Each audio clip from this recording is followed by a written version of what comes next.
I'm so glad everyone's here. I'm really excited to get to talk with you guys. This is Healing Heartbreak and Holding Hope over the holiday season.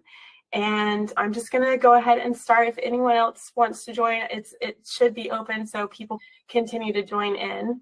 And yeah, I just wanted to start off with just welcoming you guys and thanking you for being here. It takes courage to show up for something like this. So I just want to speak into that, especially when our hearts are already feeling tender around the holidays in particular. And we're going to take two different approaches here. So the first will focus on healing heartbreak, and then we'll lean into even just holding hope in terms of our singleness, because even if we're not currently grieving a recent breakup, it can still be very difficult to hold hope when it comes to the holiday season. I know that I've been in both places where I've been struggling with a broken heart, and especially over the holidays, it makes it even more painful.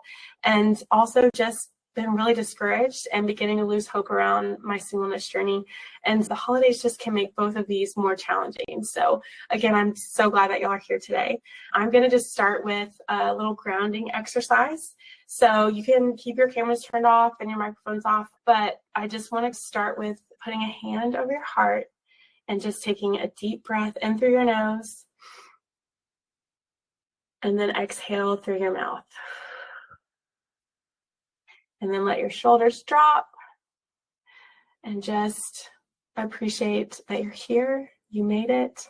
And however you're feeling today, whether that's overwhelmed or a bit lonely, tired, grateful, all of it is welcome in this space. So it's not a space where you have to pretend to perform or push down what's really going on. This is a space for you to work through whatever you may be feeling and whatever might come up around the holidays for you. The first thing we're going to look at is why the holidays make it a little bit harder when it comes to heartbreak and our pain.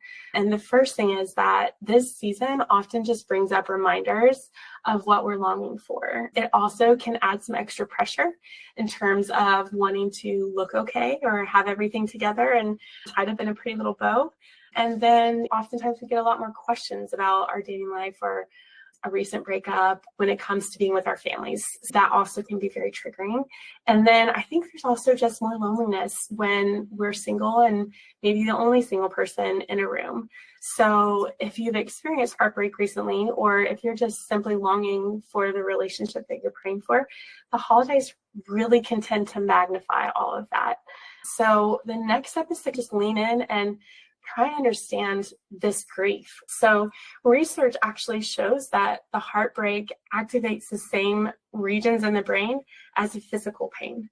And I think oftentimes thinking about a breakup or even just our singleness can be helpful to name some of the grief and the loss that we're experiencing.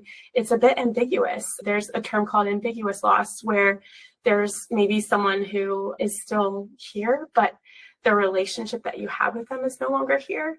Or there's just this idea of someone, a future husband, that you don't currently have that relationship with as of right now. So it's just some ambiguous loss when it comes to heartbreak and singleness.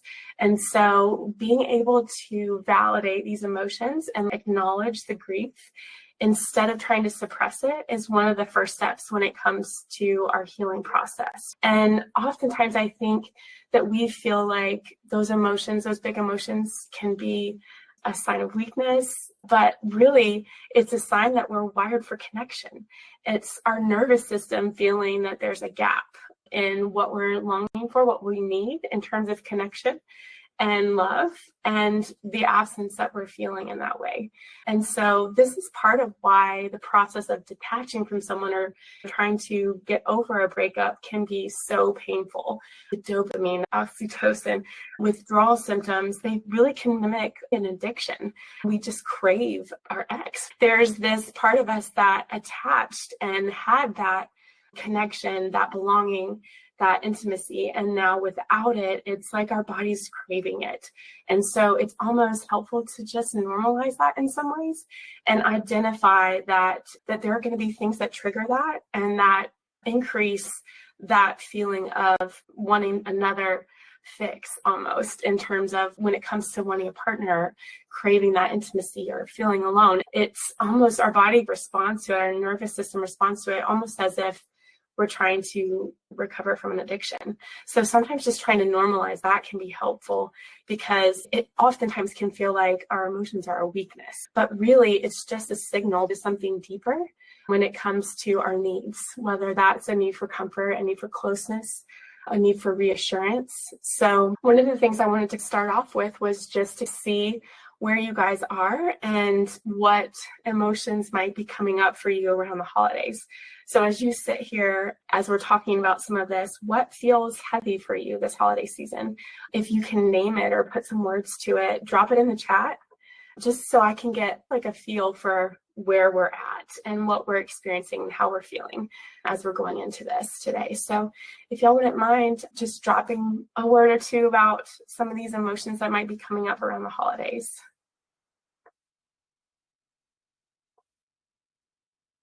Give you guys a second to think through that, and maybe just drop something in the chat when you get a chance.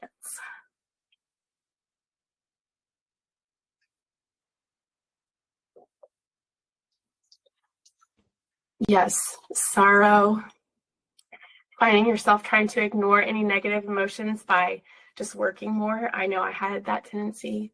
Loneliness. I think those are very common emotions when it comes to the holidays: sadness, sorrow, loneliness. Thank you guys for speaking into that, sharing some of that. Sometimes it helps to just name it. It's not necessarily a sign of weakness. It's just that there's something that we're longing for, right? That hasn't been met yet. That need hasn't been met yet. So if you wouldn't mind, maybe speaking into what that thing is that you feel like you're needing when it comes to the sorrow or the loneliness. What would you say your heart is longing for? Is it companionship? Is it a partner? Is it someone to laugh with? What's missing, or what feels like there's a need? A partner. Yeah, a life partner, someone just to do life with. Absolutely. Yes, I think those are very basic needs. And so once we can be able to name that, the sorrow around that, the loneliness around that, a need for a provider, right? Like just that longing for someone else to carry some of the weight, right? Someone to provide for us when we're in need, right? So all of those things I think are very normal needs. And sometimes just being able to notice some of this and name some of it can be helpful and help us release it. And then again, like the holidays in general can just really pull this stuff up. There's certain triggers that can unexpectedly open up old wounds, right? Or make us think of things in the future that we don't have. It might be seeing couples holding hands, or all the engagement announcements around the holidays. It might be someone in your family asking, what about someone? Or is there anyone new? It can be just simply walking into a gathering alone, right? All of these traditions can look and feel very different after a breakup, right? It could just be watching a movie on the couch can make you think of an ex or someone else that you did life with in the past, that life partner in the past that's no longer there, right? Empty chairs around the table, around meals, right? That can also trigger some of this pain. And even just scrolling on social media, seeing pictures of families and everyone getting together and taking the Christmas pictures. I know that was also a really big one for me when I was single, of just seeing everyone else's Christmas pictures. There's so many things that can trigger some of this pain, the sadness, the sorrow, the loneliness that comes up, especially around this season. And again, I just want to emphasize that when you feel that pain, whether it's a lump in your throat or a tightness in your chest or a pit in your stomach, you don't have to push through it, right? We don't have to push it down or pick up more work. We can actually try and tend to these emotions when we get triggered. And so sometimes just being able to give ourselves a little bit of space to feel what we need to feel, there's a tool that can be really helpful when it comes to this. So I wanted to go over this. It's called the RAIN model, and it's especially for grief and loss. It's a mindfulness-based practice that stands for recognizing, allowing, investigating, and nurturing, right? So it guides us through these emotions when they come up by working through these 4 steps. and letting these emotions come up without judgment, exploring them. It's a tool for managing some of these emotions that fosters self-compassion, right? And finding a sense of presence and being in the moment, even when we are grieving, when we're experiencing these losses. So just go through the tool. The letter R stands for recognize. So acknowledge what you're feeling, identify the thoughts and emotions as they arise. And that's what we just did a little bit earlier. It's just being able to name some of these thoughts, whether it's sadness or fear or just grief in general, right? So being able to just notice these and name them is the first step, being able to recognize them. The second one is to allow. So let your thoughts and feelings be present without trying to push it down or push it away or putting judgment on it. So this is trying to just create some space for the feeling to be there. And it may be uncomfortable, you may not like it, but just letting that emotion be there and being content for it to be there and be present in the moment helps us release it eventually. So allowing it rather than stuffing it down is actually what will help us move through that emotion. So there's research that shows the intensity of an emotion, especially a negative emotion, whether that's sadness or loneliness, tends to peak and then starts to fall again. It's not going to just continue to go up and up. Eventually it will start to come down and we'll feel another emotion. So if we can allow it, but if we start to feel it and we cap it, then what happens is the next time we start to feel it, it's already starting at this level, right? So it's almost intensifying it by pushing it down or trying to stuff it rather than just letting it roll. And so that's why we try and allow some of these emotions. We don't get stuck in them, but that's the purpose of allowing that emotion to be there. And then the third one is to investigate. So be curious around it, explore your feelings rather than trying to shame yourself or judge yourself for having these feelings, right? So this is where we ask questions like, okay, how is this showing up in my body? Is it tightness in my chest? Is it a pit in my stomach? And what does it communicate to me? What is it telling me that I need? This one is, again, just trying to lean into it a little bit and figure out what might have triggered it, why it's coming up. Again, just trying to investigate around it. And maybe sometimes it's recognizing that there's something that emotion is trying to protect us from. So again, it's just trying to pay attention and be curious around it. And then the fourth one is to nurture it. So this is where we want to respond with kindness and compassion, just like you would a close friend, right? If someone was sharing their grief with you, their loss, wanting to respond with care and nurture, we want to do that with ourselves. And this is just being able to observe our feelings without being overwhelmed by them, almost trying to normalize that. You're making room for it, you're making space for it. So that's the RAIN tool. I think it can be really helpful when some of these emotions come up. Now, there's a difference between reflecting and ruminating, right? So something that I really struggled with when I was going through breakups, and really even just in my season of singleness, I would ruminate on things. It was hard for me to unlock. And what happens when we ruminate is that it prolongs really an ability for us to process things in a healthy way, and it keeps us stuck in depression or anxiety or a lot of these other negative emotions. It just keeps us really stuck. So there's a difference between, again, being able to name some of these things, work through them, release it, and ruminating on them, going back and getting really stuck, rewinding, replaying, repeating different experiences from our relationship or different things that we're idealizing. So this rumination piece is really common, especially when it comes to trying to detach or heal. And there's a practice for this one too that I'm going to go over. And there's 4 R's with this one. The first one is to relabel these thoughts. And this is, again, when these thoughts come up, when we get triggered, rather than, again, if we've allowed ourselves, we've done the RAIN, we've worked through some of these emotions, and this is when they're just consuming, they're just continuing to come back up and come back up. So being able to label them as, oh, this is just some of my rumination, and it's my brain getting really caught around my past relationship, or wanting to hear from him again, or wanting to see him again, or they can be around the future as well, just really consuming thoughts around what the future is going to hold, right? The first part is just to relabel those. It helps us separate from them a little bit, and then to link them back to what might have triggered them. So maybe it's hearing a certain song on the radio, or maybe it's a certain Christmas movie that comes up that you have memories with. Anything like that might trigger some of these thoughts. Being able to, again, label them and then reattribute them. That's the second R. And then refocus, try and go for a walk, get up, try and do something different. Anything that kind of helps us release it. Sometimes doing something physical can help us kind of refocus.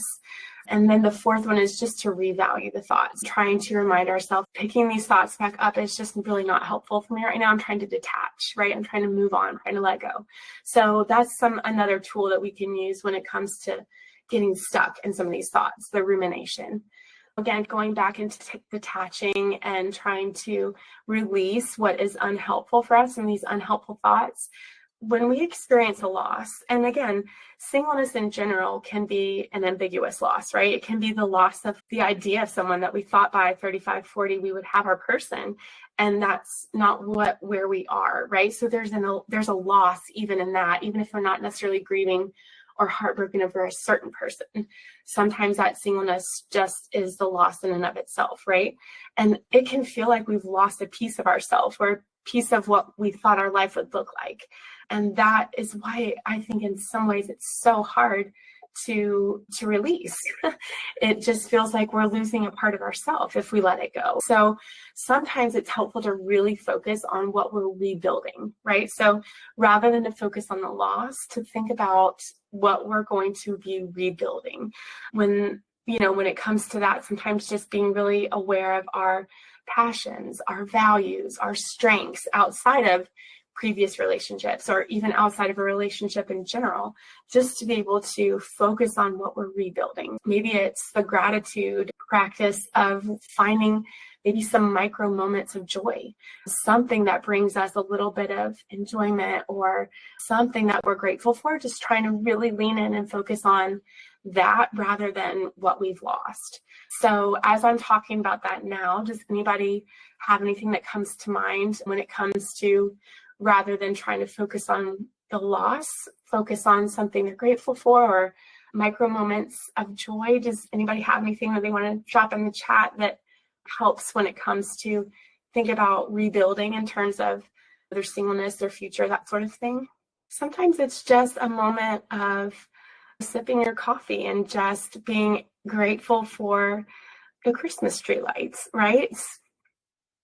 Something small, even just like that, something that brings you joy in the season, and trying to lean into and focus on those things can be another helpful tool when it comes to trying to release and detach from a previous relationship. And then the other part of that is to really reconnect, right? So going back to what we were able to name that was missing, like a life partner and a provider, this is where community can play such a big role. It's why reconnecting with friends and family can be such a blessing, because that social support is really a proven resilience factor, right? So even those that are married or even other stages of life, people can still experience loneliness. And so it's just, again, it's trying to normalize some of that and recognize that what that is just really showing us our need for connection. So trying to really connect with other people, lean in, it can help buffer against some of that loneliness. And we want to make sure, this will lead me into my next point, but we want to make sure that it's a supportive person that we're leaning into, not just anyone, but it's someone who can encourage us and hold that space with us, that really provides a safe connection, if that makes sense. Which leads me into kind of setting some boundaries around the holidays, because that's one of, in my opinion, one of the biggest stressors around the holidays is other people's expectations and what they want the holidays to look like. And having boundaries it's not about rejection. It's not about punishing another person. It's not about isolating ourselves, right? It's not the opposite of connection. It's really about respecting ourselves and caring for ourselves. And this is so important around the holidays, because our families, our friends, so many people can have a lot of expectations around the holidays, again, around what they want it to look like, what their traditions are. And again, they might have tons of questions for you, right? This a helpful tool that I have found when it comes to kind of boundaries and what other people's expectations are of me is what's called the let them theory from Mel Robbins. She wrote a book about it, and it's a great resource in my opinion. But basically, when it comes to other people's expectations, what they're wanting from us, if you see your aunt at the Thanksgiving meal and she's asking you, are you putting yourself out there? Are you doing enough in your dating life? Or what happened with so-and-so? How did you mess it up? The questions can be so triggering. And so people are going to have them. They're going to have their questions. They're going to have their opinions. Everyone has them. They may not understand. They just may genuinely not understand your journey, your singleness journey. They may not understand the pain that comes with years of waiting and the longing that has been unmet, right? And so the let them theory just says, okay, let people have their questions. Let them have their opinions. I can't change that. I'm not going to focus on that. Again, I'm going to try and focus on the things that are in my control. And so that's the other half of this is the let me part of it, right? So let them ask the questions. Let me stay grounded. Let me stay anchored in my peace. Let me care for myself. So again, that's another kind of way of tackling some of these expectations and the stress that comes with the holiday season. Here's a few scripts that can be helpful. So if your aunt's asking all these questions, when it comes to the question asking, something that you could say that is still respectful, but like also respects your boundaries and what you do and do not want to talk about at the holiday meal. Let's say someone asks like, oh, what happened between you and your ex or whatever. Then you could say, hey, I appreciate you asking. I know you care about me. My past relationship isn't really something that I'd like to talk about today. And again, it's just a very general way of saying, yeah, that's not something I'm comfortable discussing. And again, you're still affirming like that they care, that they're asking about you, but you're saying that's not a topic I want to talk about. Another one could just be, if you start to feel overwhelmed, right? If something triggers you, you see that empty chair or that song that comes on the radio and you need a minute, right? Something you could say is just, I'm going to take a minute. I'm even just run to the bathroom. I'm just going to take a step outside. I'll be right back in just a bit. It's just making space for yourself to feel what you need to feel, right? You're not trying to be disrespectful. You're not trying to hurt anyone else. You're just communicating what you need, right? Or if there's like an event, a big party or something that's going on that you just don't feel like is your best yes this season. Thank you for the invite. I'm just choosing to do something different this year. So again, lots of different ways that we can gently say that's not something I'm willing to talk about, or I just need some space, or I'm choosing to do something different this year. It's not about rejecting another person. I know that sometimes it feels like we're saying no. And when we've been hurt by no's, it's oftentimes scary to say no to someone else, but it's trying to reframe some of that. And it's not about rejection or saying no to someone else. It's about protecting our energy, protecting our peace, protecting our healing journey, right? So that we're able to say our best yes when the right yes comes around. And it's just acknowledging too that like my peace and what I need, my hope in this situation, it matters just as much as everyone else's expectations or questions or wondering. What I need is just as important. So that was always something I really struggled with, and again, felt like a way that I tried to cope was just by trying to please everyone else. And it's actually not caring for myself. And so the more that I was able to step into that, recognizing that every no is really just making space for my best yes. So it's trying to reframe our no's and our yeses.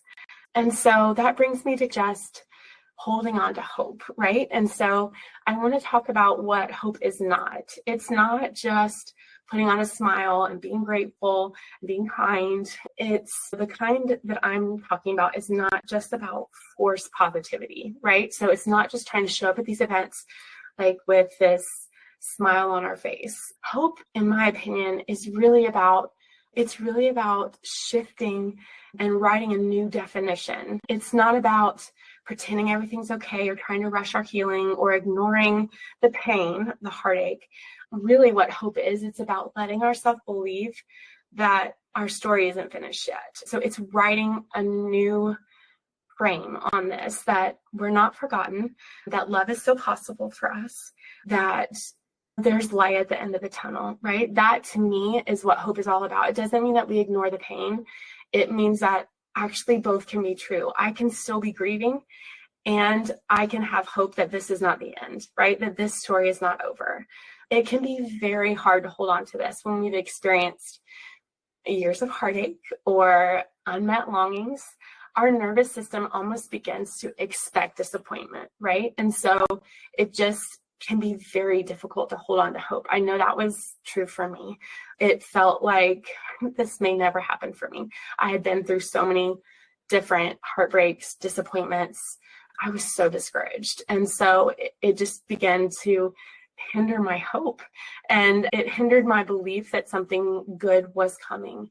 And so that's where we can shift some of this and try and reframe this, right? Give a new definition to our story. The best is yet to come. I'm going to keep trusting the author and perfecter of my faith with my love story. And I can grieve and still hold on to the fact that I believe redemption in this area of my life is coming. And that's very hard to do. It's hard to hold both. But that's part of what I think resilience does for us, is it gives us the strength to keep holding hope even when we're grieving. So I wanted to put together, to close all of this out, just a little bit of a heart plan as we're stepping into the holidays, and just a little guide to creating something that you can lean on when your emotions might feel big or you're feeling triggered. So if you want, you can just grab a piece of paper, jot some of this down. The first thing I want us to look at, like when it comes to our heart plan, is the people around us, right? Who feels safe, who respects our heart, and to be able to identify them going into the holiday season. Who is my safe person? Like when some of these hard emotions come up, who can I talk to? Who respects this part of my story? And then I also want you to write down who drains you, right? Someone that might be taking more from you than supporting you. And I just want to give you permission to keep some space from them this season. It may look like just spending time elsewhere. So again, just having some awareness around what feels safe, people who feel like we can trust and lean into, and people where it just feels like this may not be the right time for me to lean into this relationship right now. And that's okay. It's caring for yourself. So that's people. Places. I want you to think of some places where you feel like you can almost create some calm, whether that's your bedroom or a local park. Maybe it's in your car. Some people find that like their car just gives them this sense of calm. A bookstore or a coffee shop, some things like that where it feels like, okay, here are a couple places that I can go. Again, if I start to feel like overwhelmed or some of these emotions start coming up, where can I go where I start to feel some calm, some peace, and think of those places to have in your back pocket too. And then I want us to go through some of the practices that we talked about. What helps you feel like you can move through the emotions? Maybe it's the RAIN model. Maybe it's the 4 R's that we talked about. Again, just some things that help you feel like, if I start to feel triggered or overwhelmed, I have a couple of tools in my back pocket. Maybe it's just some breathing. We're going to talk through some of that, but scripture can be very helpful. Breathing techniques can be helpful. Journaling, just getting it out. Sometimes journaling can be a huge way of just expressing and releasing emotion. So just having a couple of those that you have in your back pocket can also be really helpful when it comes to like just caring for our heart over the holidays. And then the fourth one is boundaries. Thinking in advance, what will you say yes to this season? And what will you gently say no to? Knowing our best yes when it comes to, there's only so many hours in our day, there's only so much time. And then do I have a backup plan? So what do I do if something comes up unexpectedly? Some things, just jot down some things that you can have as a backup plan. Take a walk or just text a friend. Even just like doing the grounding we did at the beginning, where we're just putting our hand over heart, breathing in through our nose and out through our mouth, doing some breathing techniques. Sometimes just showing up for yourself in that way as like a little backup plan. And then you have this, it's like giving yourself the gift of being intentional around some of these things that may come up. And I wanted to just give you a couple scriptures that you can also keep in your back pocket that speak directly to loneliness and heartbreak and trying to hold on to hope. So the first one is Psalms 34, verse 18. The Lord is close to the brokenhearted, and he saves those who are crushed in spirit. So that's one that I held in my back pocket. Now, there were seasons where my belief was not as strong, but there were other seasons where I really felt his presence with me, and I felt that he was very close to me, especially in some of my deepest heartaches. And then there's another verse in Isaiah, it's 41, verse 10. Fear not, for I am with you. I will strengthen you and help you. Especially when we're feeling really alone, just reminding ourselves that the Spirit is with us and that he's for us, that he has good for us. Sometimes, again, this is just these doubts creep up. And so having some truths to hold on to can be very helpful. So there's another tool called contemplative prayer. And this is just being able to repeat some prayers that, again, feel calming. And sometimes just a 2-word prayer and breathing those prayers, practicing those prayers while we're breathing, can be another really helpful tool, especially if we're in a season where we are having a hard time letting go, right? If there's this heartache that keeps coming up, just having a little prayer, I release, right? Or let go. 2 words that we can just focus on as we're doing some breath work, staying grounded, and just as we breathe in, let go. And as we breathe out, making room, right? Or breathing in, I release. And then exhaling, all my past pain. So they're just some little mantras that you can use that can, especially when you're feeling triggered, just that can come up real quick. And sometimes just having those written down as a backup can be really helpful too. And even if you're in a season of waiting, it's not necessarily as much about the heartache. It's more about this grief around your person not being here yet. Another one could be for now, inhaling, for now, I will trust, or for now, you are with me. Just, again, reminding ourselves that he is with us and we're not alone. These can be some small helpful tools just to calm ourselves and to comfort ourselves in some ways. I wanted to just mention that if this felt helpful for you, if you felt like this is something that you might want to lean into more, I wanted to invite you to get some continued support, some deeper support inside my program called the Soulmate Solution. And it's designed exclusively for Christian women above 30, just like you, to help you go from feeling anxious, discouraged, hopeless, stuck in unhealthy patterns to a more confident and grounded place where you're really ready to attract your person. And it's a 12-week course. It's for you if you are desiring a secure, healthy, godly relationship, and if you want to feel more confident, chosen, cherished, and emotionally safe. You don't have to walk through heartbreak alone. I wanted to provide just a little bit of information about this path forward. Heartbreak and years of singleness can really impact what I call our attachment style. You may have heard of an anxious attachment or an avoidant attachment. And this is really the core work that we do inside the Soulmate Solution. Again, when we've been hurt, when we felt broken, even if we've just been longing for something that hasn't come, it can really impact how we're showing up, right? And so in order to attract a secure and lasting love, to go from a place of feeling alone and anxious to magnetic and closer to the marriage that you've been praying for, this is what this group is for. And there's a group of other women who are seeking the same goals, who have a like-minded mindset, who are coming alongside each other, supporting each other. And there's tools that come with this program, that video curriculum that guides you step by step to move through to a place where you're able to build a secure attachment, and the coaching that comes with it. So that really, again, you don't have to do this alone. I want to thank you for just being here today and for trusting your heart to step into this space. I know it can feel very hard, but I just wanted to leave you with a little bit of a blessing. May your heart be wrapped in peace. May hope rise gently inside you again. And may this holiday season be softer, kinder, and more supportive than you ever expected.